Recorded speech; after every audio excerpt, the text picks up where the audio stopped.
आदरणीय उद्धवजी ठाकरे आणि आपण सर्व भूमी येथे जमलेले कडवट शिवसैनिकांनो, हे मला तिन्ही बाजूला खेकडे दिसत आहेत. आता या काय खेकड्याचं करायचं आता आपल्याला पाहावं लागेल. पण आम्ही या सभेला आतमध्ये येत असताना स्वागताला प्रचंड प्रमाणात लोक उभी होती. काच खाली गेले, उद्धवजीने नमस्कार केला, जय महाराष्ट्र केलं. आपण होता ना, आणि मला वाटतं आपण सांगितलं साहेब तानाजी पळाला,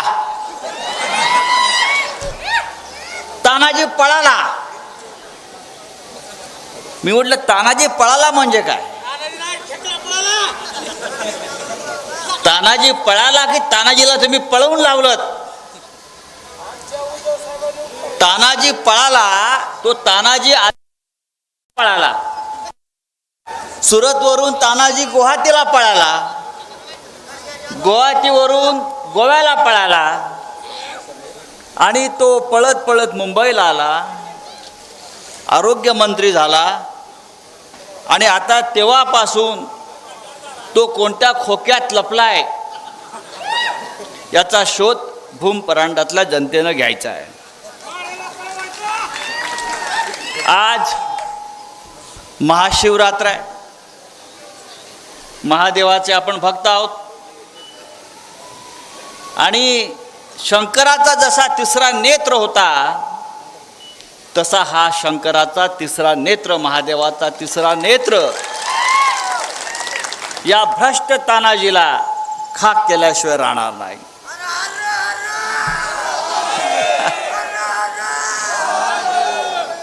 या तानाजीच्या गमती जमती फार आहेत. हा तानाजी खरोखर प्राध्यापक आहे, डॉक्टर आहे, की त्याच्या डिग्र्या बोगस आहेत? हा तानाजी आरोग्यमंत्री झाला, आणि आरोग्यमंत्री म्हणून त्यांनी एक बैठक बोलवली. मगाशी ओमराजे आपण बरोबर बोललात की करोना काळात जर हा माणूस आरोग्यमंत्री असता तर या महाराष्ट्रात हा आकार माजला असता, उत्तर प्रदेशप्रमाणे. तर एक बैठक झाली आणि सगळे अधिकारी होते, आरोग्य अधिकारी होते, डॉक्टर होते, वैज्ञानिक होते. आणि या नवीन आरोग्यमंत्र्यांना सांगितलं की आरोग्यमंत्री साहेब, आपल्याला आरोग्य खात्यात सुधारणा केल्या पाहिजे. आपल्या स्वतःच्या महाराष्ट्रामध्ये अनेक संस्था आहेत, तिथे आपण औषधं निर्माण करतो, लसी शिक्षण निर्माण करतो, विकास केला पाहिजे. मुंबईमध्ये ब्रिटिशांच्या काळापासून एक हाफकिन नावाची इन्स्टिट्यूट आहे. हाफकिन माहिती आहे का? हाफकिन प्रसिद्ध. ते खोकल्यावरती औषध देतात, सर्दीवरती औषध देतात, अनेक इंजेक्शन्स तयार करतात. आपण हाफकिनमध्ये सुधारणा केली पाहिजे.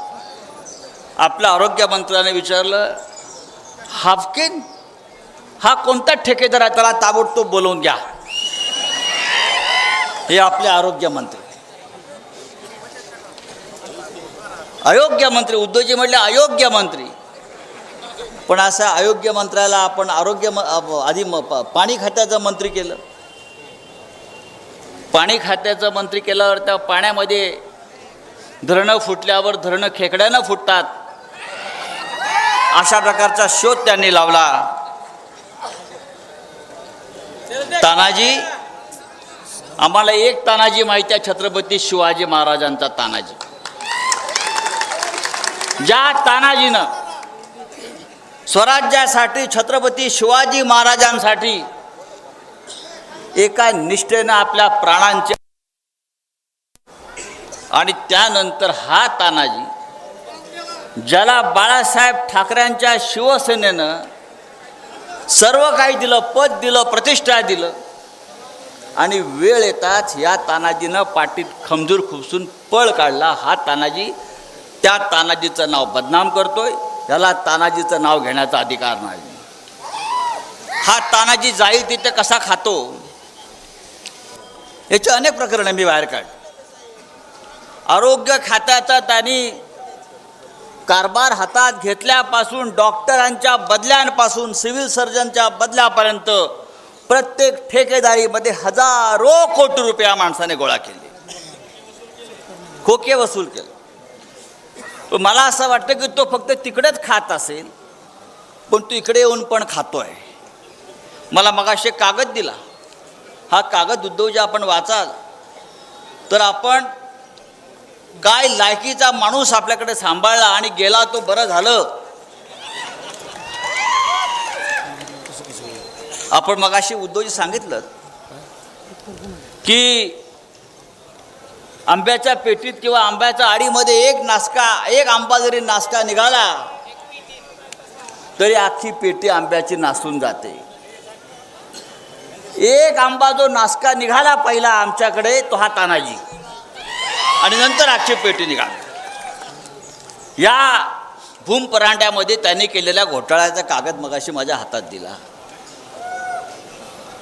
गंमत बघा, म्हणजे लहान लहान गोष्टीमध्ये सुद्धा इतका मोठा धनाढ्य आमदार आणि मंत्री कसा पैसे खातो.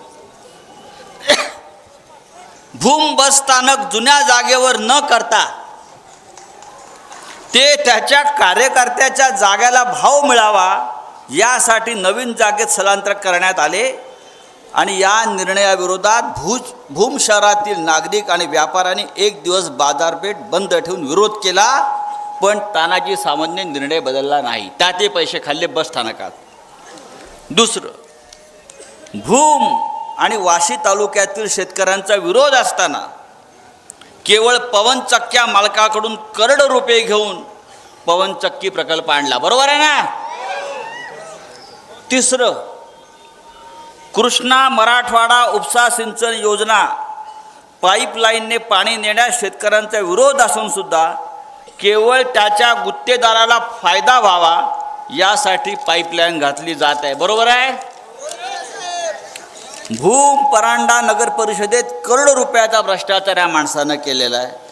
आणि ज्यांनी भ्रष्टाचार केला त्यांना वाचवण्याचा प्रयत्न हा तानाजी करतोय. इतका भ्रष्ट माणूस, इतका भ्रष्ट आरोग्यमंत्री, इतका भ्रष्ट आमदार दुर्दैवानं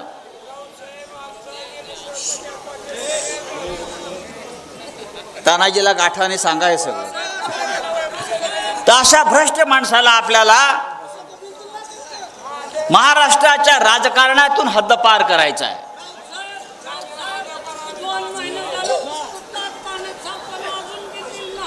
अजूनही दिलेलं नाही.